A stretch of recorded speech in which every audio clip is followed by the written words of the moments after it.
Test de dépistage du cancer du sein. Le cancer du sein est l'une des pathologies les plus courantes du XXIe siècle. Son diagnostic opportun contribue à sauver des vies. Découvrez les principaux examens de dépistage. Pour quelles raisons les tests de dépistage du cancer du sein sont-ils importants? Tout d'abord, il faut rappeler qu'en 2018, l'Observatoire mondial du cancer, GLOBOCAN, a enregistré un total de plus de 2 millions de nouveaux cas de cancer du sein dans le monde. La même année, GLOBOCAN a enregistré plus de 600 000 décès dus au cancer du sein.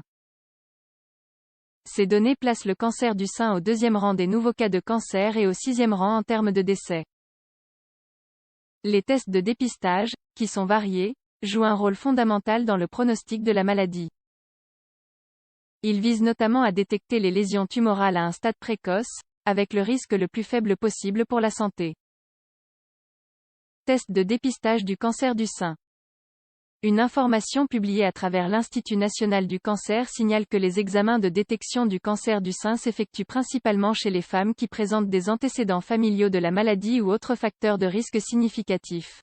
Nous détaillons les plus courants ci-dessous. La mammographie.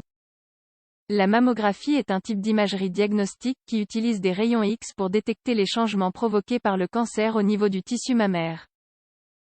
Les femmes sont soumises à cet examen comme mesure de détection précoce des lésions qui accompagnent généralement les modifications malignes typiques du cancer. Il est donc recommandé aux femmes de réaliser une première mammographie entre 30 et 35 ans. Puis de poursuivre avec une mammographie annuelle après 45 ans. La mammographie est considérée comme un examen inconfortable. Toutefois, il ne dure que quelques minutes et les gènes disparaissent rapidement. C'est un petit prix à payer comparé à l'avantage que représente la détection précoce d'une pathologie telle que le cancer. La sonomammographie. Il s'agit d'un type d'imagerie diagnostique qui utilise des ondes sonores pour visualiser les changements dans le tissu mammaire. Cet examen est très utile pour observer les masses palpables qui ne peuvent être perçues lors de la mammographie. Par ailleurs, la sonomammographie est très utilisée pour guider le médecin lors des biopsies. On a recours à ces dernières pour obtenir des cellules de la lésion et savoir s'il y a un cancer. Enfin, la sonomammographie est totalement indolore et ne prend que quelques minutes. Biopsie du sein. Le terme biopsie du sein regroupe un ensemble de procédures qui visent à prélever des tissus du sein affectés. Les tissus extraits sont ensuite soumis à d'autres examens pour la détection du cancer. Lorsque nous parlons de biopsie du sein, nous faisons référence aux biopsies avec des aiguilles ou à travers une chirurgie. Lors des biopsies avec une aiguille, le médecin utilise une aiguille creuse pour extraire des fragments de tissu dans la zone suspecte du cancer. Dans le cas de la chirurgie, le professionnel retire une partie ou la totalité du tissu suspect du sein touché. La résonance magnétique, IRM. Une IRM utilise des ondes radio et de puissants aimants pour produire des images très détaillées du tissu mammaire.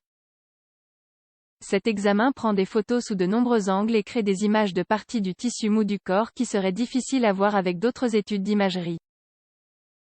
D'autre part, elle est considérée comme un test complémentaire à la mammographie et à la sonomammographie, réservé pour étudier le tissu de façon plus détaillée dans certains cas nécessaires.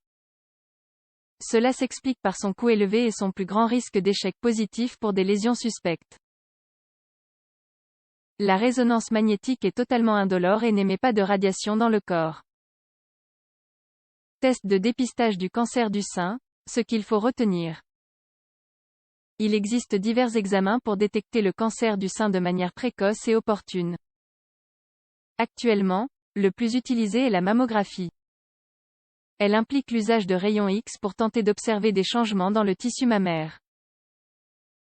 Enfin, il est conseillé de réaliser une mammographie chaque année après 45 ans.